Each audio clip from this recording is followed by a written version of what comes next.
बीते कई महीनों से पश्चिम एशिया में तनाव का माहौल बना हुआ है।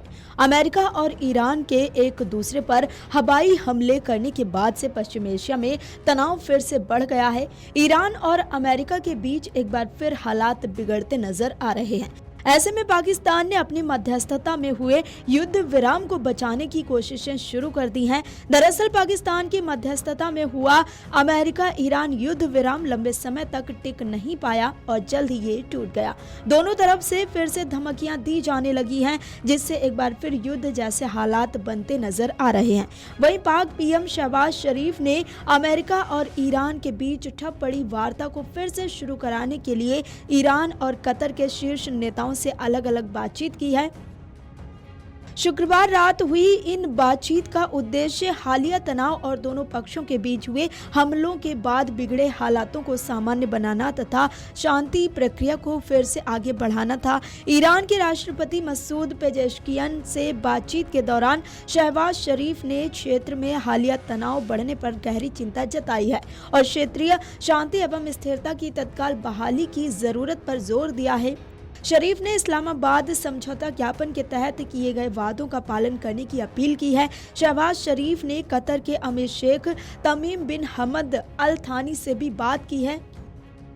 गौरतलब है कि अमेरिका और ईरान ने 18 जून को पश्चिम एशिया में शांति बहाल करने के उद्देश्य से इस्लामाबाद समझौता ज्ञापन पर हस्ताक्षर किए थे। इसके बाद 21 जून को स्विट्जरलैंड के बर्गनस्टॉक में तकनीकी स्तर की वार्ता हुई थी, जिसमें पाकिस्तान और कतर ने मध्यस्थ की भूमिका निभाई थी। हालांकि अमेरिका और ईरान के बीच का युद्ध विराम लंबे समय तक नहीं टिक सका और हाल ही में अमेरिका ने फिर से ईरान पर हवाई हमले किए हैं। अमेरिका ने बताया कि ईरान ने समझौते का उल्लंघन किया और हॉर्मुज में व्यापारिक जहाजों पर हमले किए। हालांकि ईरान ने अमेरिका पर ही समझौते का उल्लंघन करने का आरोप लगाया है।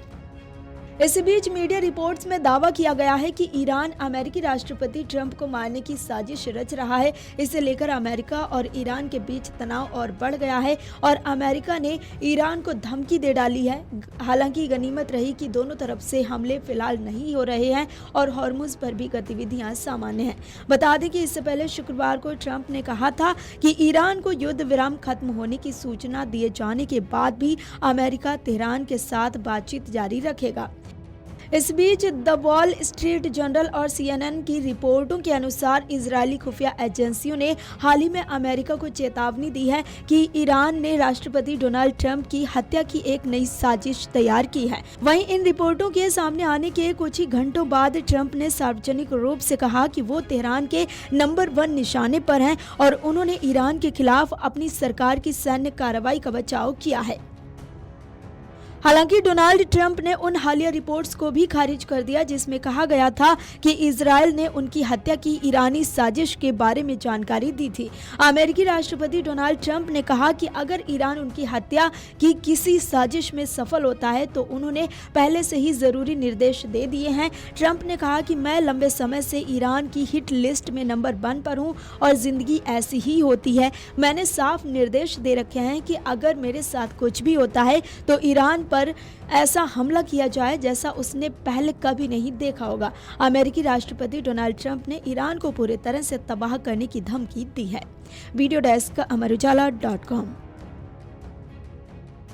अगर आप ये वीडियो YouTube पर देख रहे हैं तो हमारे चैनल को सब्सक्राइब कर बेल आइकन दबाएं और Facebook पर देख रहे हैं तो हमारे पेज को लाइक करें। अगर आप ये वीडियो YouTube पर देख रहे हैं तो हमारे चैनल को सब्सक्राइब कर बेल आइकन दबाएं और Facebook पर देख रहे हैं तो हमारे पेज को लाइक करें।